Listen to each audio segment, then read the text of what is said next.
Mindset Monday, everybody. Today is Monday, July 20th, 2020. Today I want to talk about handling change. I've been super impressed by each of your ability to handle change over the last few months. You've gotten a lot thrown at you. The proverbial wrench has been thrown in your business. It's been a little nutty, but you've all done way better than I would have expected. So, not that I didn't expect much, but or a lot, but you've all done super, super well. So, just generally though, as humans, we can all adapt pretty well, right?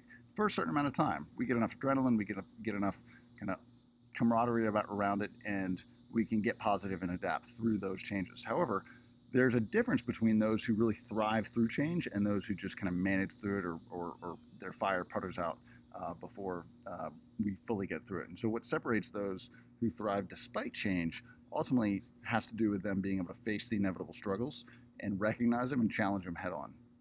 So a lot of this can be done through our mindset, right? So put differently, if we can understand first what we can control, and then also understand what we can't control, if we can know that line of where that difference is, then we can manage things a lot better.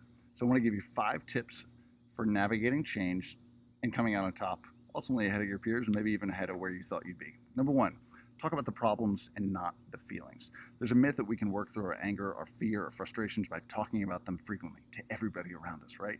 Unfortunately, there's plenty of research that suggests that our attempts to be vulnerable by broadcasting everything that's going on with us and our negative, especially those negative emotions, not only creates a situation where others want to move away, and maybe because of that, research has also shown that doing so can hinder our adaptability, our adaptive process. That doesn't mean that you need to just shut up and suck it up, right?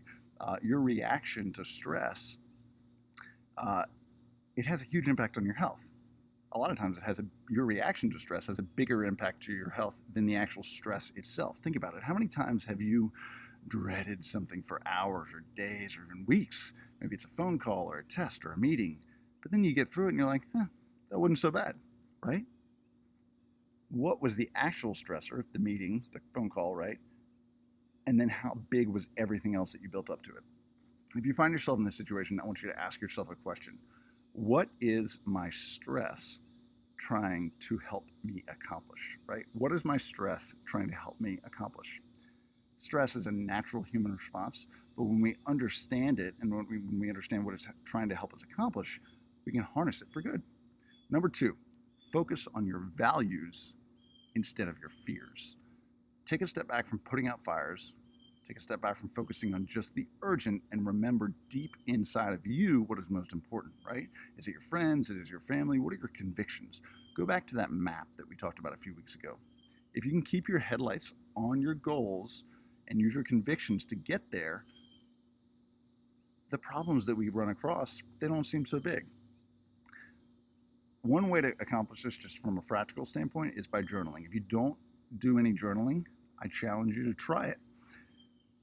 If you do it, you recognize that just spending 8 or 10 minutes a day journaling about a positive experience from the previous day, how you managed to get through it, especially when you tie it back to some of your core values and your convictions, it can retrain your brain and your heart to be resilient through tough times. So try that. Number 3, accept the past, but fight for the future. If there's one thing in life that's constant, it's change, right? You've heard that quote a dozen times. If you've read Jim Collins' book, Good to Great, you'll remember that he discovered that the best leaders who thrived and survived through crises, they didn't just have blind optimism, right? They didn't just sit back and say, well, life's pretty tough, but let's just hope for the best, right? They faced it. They faced the brutal facts of the reality of their situation, and were open and honest with themselves about that and how they could get through it. Again, they knew what they could control and what they couldn't control, and they knew where that line was. Jim said once, he said, the moment a leader allows himself or herself to become the primary reality that people worry about, rather than the reality being the primary reality, you've got a recipe for mediocrity or worse.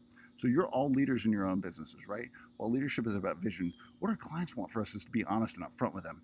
They don't want us to worry about our emotions and broadcast those, right? They want us to broadcast to them the facts as we see them, with honesty and a truthful but thoughtful outlook. They want to look at us as a guide of how we can navigate through those facts, no matter how tough they may seem. Number 4, find the humor in any situation. Got a unicorn back there. My wife would tell you that I'm not very funny, probably. Point taken, got it. Don't put unicorns in videos anymore. I do try to be sometimes, but that usually falls flat. Uh, but look for humor right now, right? Look for humor, seek it out during tough times, and there's a lot of nuttiness out there. So even if it means laughing at yourself a little bit, if there's one thing that our network is looking for, is confidence that everything's going to be okay. And sometimes a little dose of humor at the right time will help ease their minds. It help them understand that you got this thing under control. Number 5, the last one: be grateful for this as a time to re-energize and focus. We talk about gratitude a lot, right? But I bet if you ask yourself, why did you get into this business? Ask yourself that question. Why did you get into this business? Here's what I bet none of you said. Yeah, because I wanted to do the same thing every single day. I wanted to have a stable life. I wanted to know exactly what was coming next. Hell no, that's not the answer, right? None of you want that. I pretty much can guarantee you that none of you would have that answer. Because each of us, deep down, we love a challenge, even if it comes with stress. So don't get caught in the trap of reminiscing about the good old days, right? Just like building a muscle, if you work out, you know that it involves tearing that muscle apart, shredding it, right? And then it rebuilds and it gets bigger and stronger. That's what's happening to you right now. When you look at this appropriately, that's what's happening to you. You're going to get stronger through this. And notice that I said when you get stronger, because you will. I'm confident. I've got faith in you. Ninja talks about your choice, right? You have a choice every single day when you wake up. Are you going to be a player or are you going to be a victim, right? You also have a choice of your mindset, of the way you look at something. Are you looking at things with an abundance mindset or scarcity? There's only so much to go around, or there's plenty to go around. I just need to go after it and work hard, and there's plenty there for me. If you've read The Slight Edge, you know that success does not come overnight, right? Uh,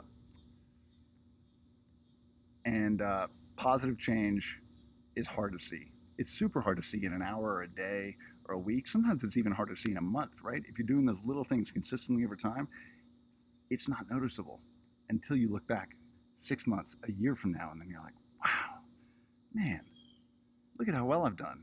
And it's those little bitty decisions and that mindset that drives that. So I've got faith that you can do that. Merriam-Webster defines faith as something that believed in, especially with, Merriam-Webster defines faith as, quote, something that is believed in, especially with strong conviction. So I've got faith that each of you has the ability to do what it takes to get through this. And I hope that you can find that faith inside of you and know that it's always been there. You just need to dig it up and dig deep. Happy Monday.